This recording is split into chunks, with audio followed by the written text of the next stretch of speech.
Okay, there, sir. Let's go ahead and let's close this section out here. I appreciate your thoughts on that. And let's move over to topic number two. And let's talk about the continued impact that coronavirus is having on the MMA industry. And let's start with talking about this weekend. So first and foremost, Bellator canceled UFC 241 mere hours before it was supposed to begin. They had fighters all weighed in, everybody in position to start the fights, and they decided to cancel it. But not only was it canceled, they also elected to pay everyone involved: fighters, corners, fighters, cutmen, officials, everybody involved. Talk to me about that. The fighter response was widely positive, saying that they understood why this needed to be done and they're appreciative of it. Do you think this boosts Bellator's status within the sport at all? Do you think this is a positive PR moment that they snatched away from the UFC when it mattered most? Yes.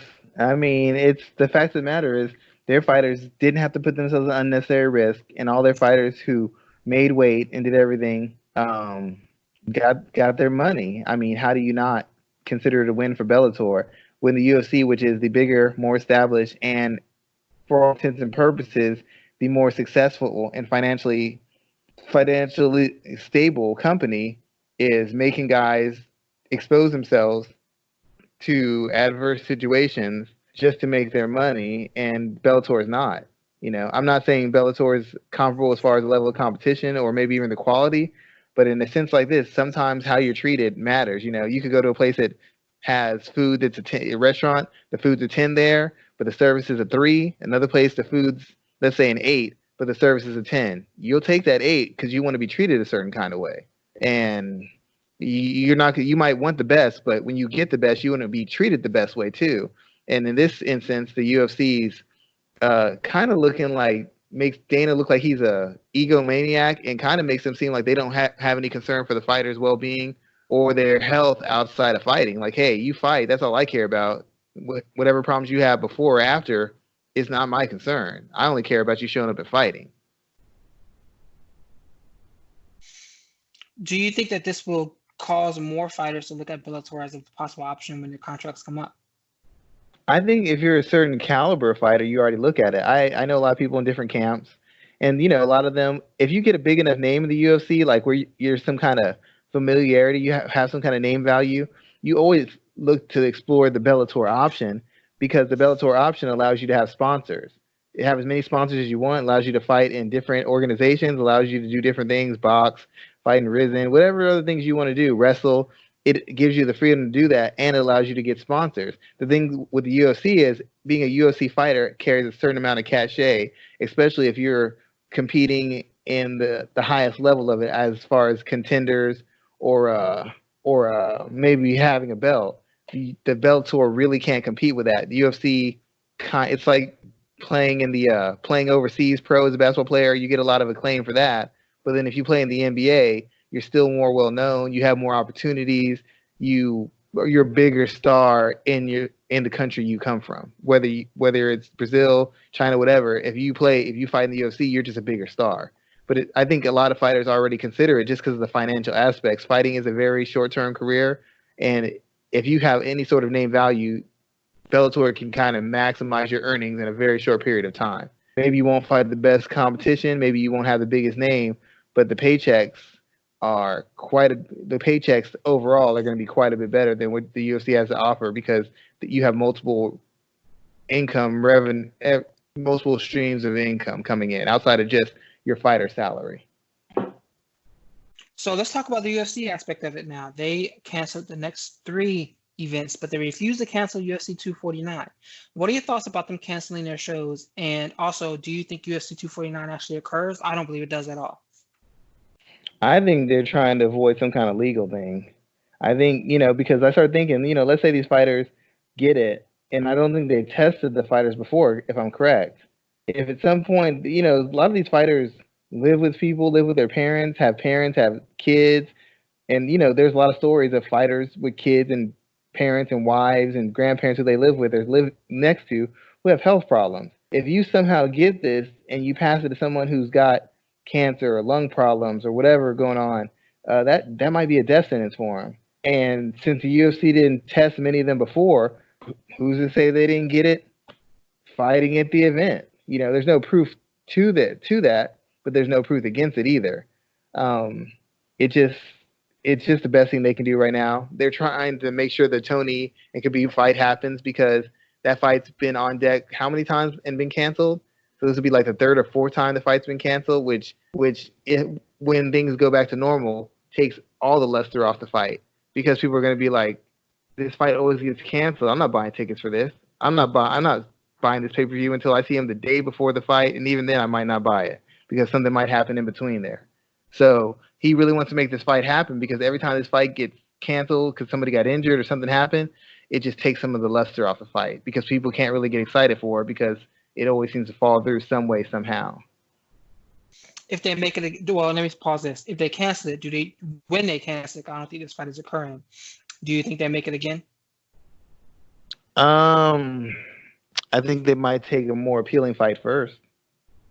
I think Tony gets screwed again and has to fight another fight first. Okay, true. And let's talk about the financial aspects of UFC trying to push these fights and trying to keep people on these cards. Do you think it is because of Endeavor is looking to bring in as much revenue as possible? They also kept their professional bull riders events going on as well, while everything else is shutting down. You have Major League Baseball shutting down, NBA shutting down, hockey shutting down. Do you think Endeavor did this specifically because they need to bring in as much money as possible?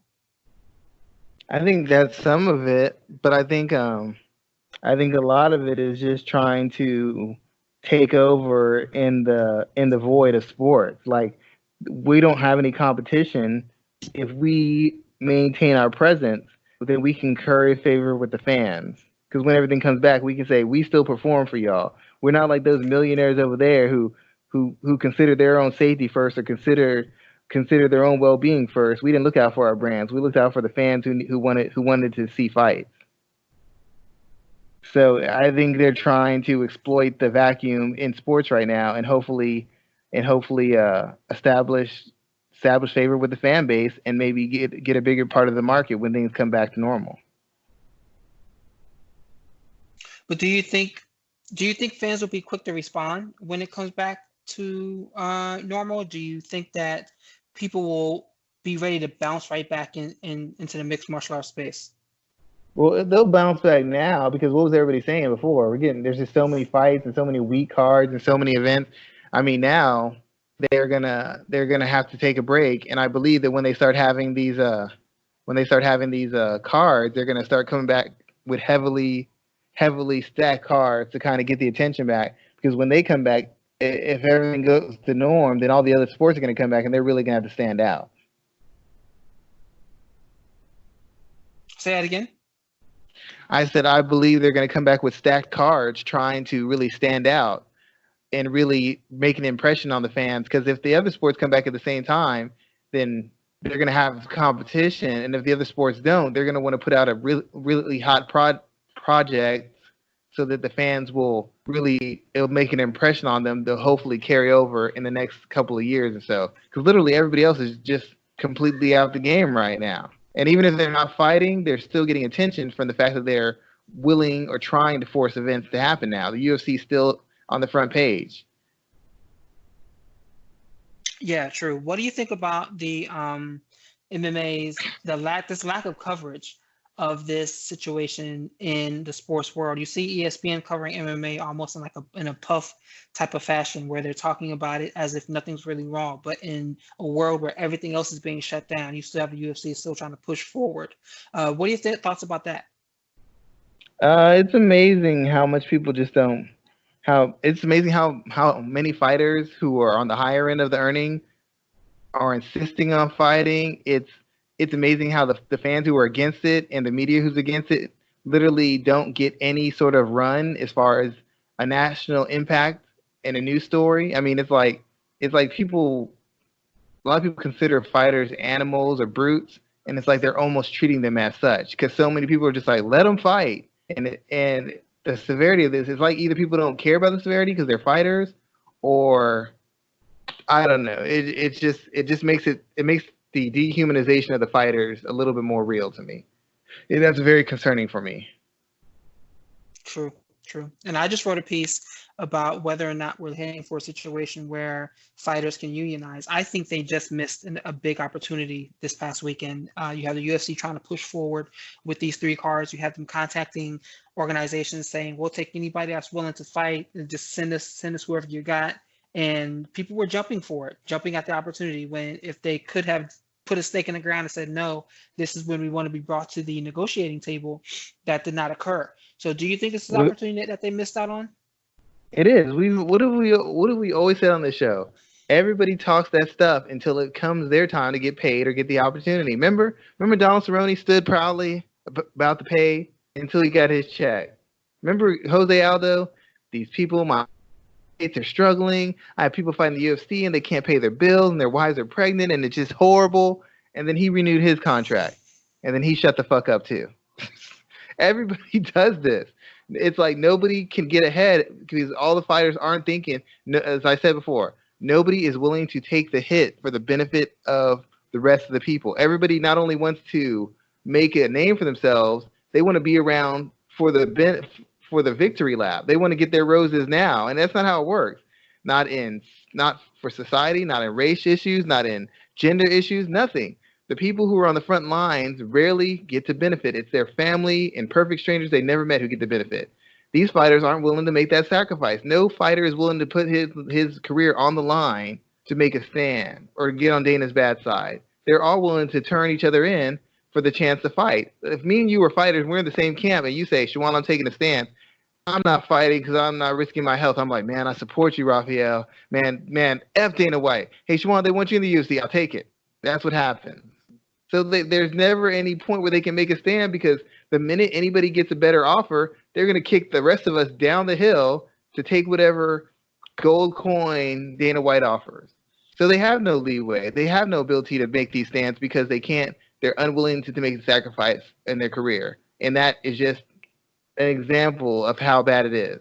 Everything else is shut down, but Dana White is scrambling, and he's got managers fielding calls for fighters who are like, "I'll take it on short notice. I don't care. UFC, get me on there." So they'll never have any leeway. The UFC's program these guys to only care about the brand, only care about those letters, and those guys will risk their health. They'll take lower paydays, and they'll fight better competition just to have an opportunity to fight in the UFC. I know guys who turn down huge paydays to fight in the UFC. I talked to King Mo and other people about it. He's like, one guy turned down $10,000 more a fight to fight in the UFC. And he's like, "Why would you do that?" "Oh, it's my dream to fight in the UFC." And I was like, "Dream? Man, it's my dream to pay for my kids and pay for my family. That's my dream." Very true there, sir. Is there anything else you want to say in reference to how this matter is being handled across the sport and the overall impact you expect to see from the coronavirus hitting the MMA world?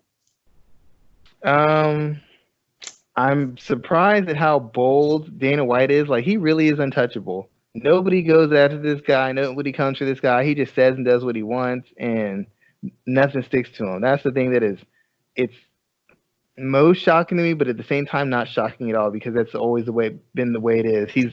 He can say whatever he wants, and he's got millions of fans who will insulate him from any sort of harsh payment or harsh result. And it's shocking to me to see somebody have this much power and be this reckless and be this tasteless in some of the comments they make. Yeah, that really shocked me too. That people were just not paying attention to this outside of the MMA community. And even within the MMA community, of course, there's always that space of people who don't see anything that he does as wrong. So they're going to argue anything that they can for him. So it was just disheartening. I don't know if you saw Randa Marcos's tweet where she was talking about she fought over in Brasilia and she came back and she's not feeling well and she couldn't get tested. And so who knows what impact that may have just within the people she's come in contact with over the last 4 or 5 days. We don't know because they're not testing and they can't test and they won't test. So we don't know what the implications of this will be. We just saw that Kevin Durant and I think four more Nets players came up with coronavirus. We all know about Rudy Gobert and Donovan Mitchell came up with it. Tom Hanks, his wife, Idris Elba. I mean, people are popping up with it left and right. There's 5,000, I think now, cases in the United States. Italy, France have been basically shut down. People are quarantined to their homes. So things are really going to change, and we don't know what the widespread impact of that will be. And to see that Dana White, specifically leading the sport, was able to just shun all of that and say we're going to do whatever we want to do was really disheartening to see. Remember what we said? How people need to stop doing favors for billionaires, millionaires, because when it comes down to it, Dana White can say, "I didn't force you to fight. You had a contract. You agreed to it. You could have turned the fight down. You could have said no. Somebody else would." And the fact is, I don't know that he bullied anybody into doing it. He just had the fight cards going on. All the fighters could have said, "No, I'm not doing it." Nobody said that. That's just a fact. So it's not like he intimidated. Not like he insinuated you get cut. He didn't say any of that. He just had the fight cards going on. Now, I don't know what happened behind the scenes, but you're all adults. You have families. You have kids in some cases. You have husbands and wives. You know how the world works as far as being in a fight and the damage that comes with it, and what would happen if you got contracted a virus, and how that would hurt you from getting medical attention that you will need after a fight. You all know this. If I know it, you know it. Because what do fighters always say? I'm a fighter. You don't know. You don't know the risk. So you knew the risk, and you still did this. So why do you want me to fight a battle for you that you won't fight for yourself? You want fans to rally for you. 2 minutes ago, I was an idiot who doesn't know the sacrifice of fighters go through, but now I'm supposed to fight your battle for you? That's not how it works, man. And you're an adult, if nothing else. You made a conscious decision. Does it suck? Yeah. Do you need your paycheck? Yeah. But the fact of the matter is, you decided to go through this. And if you're telling me that grown men and women didn't know this was a possibility, then they're making fighters look bad on so many levels. Not only are they making fighters look irresponsible, they're making them look dumb. To be like, well, I didn't know this could happen. You didn't know that you could get injured in a fight and that you could possibly catch a disease and that would impact your ability to get help? You didn't know this? This never dawned on you? Okay, well, we got a whole nother problem than pay scale. We got real problems because y'all's ability to comprehend and process information is sorely lacking. We got a bigger problem than pay scale.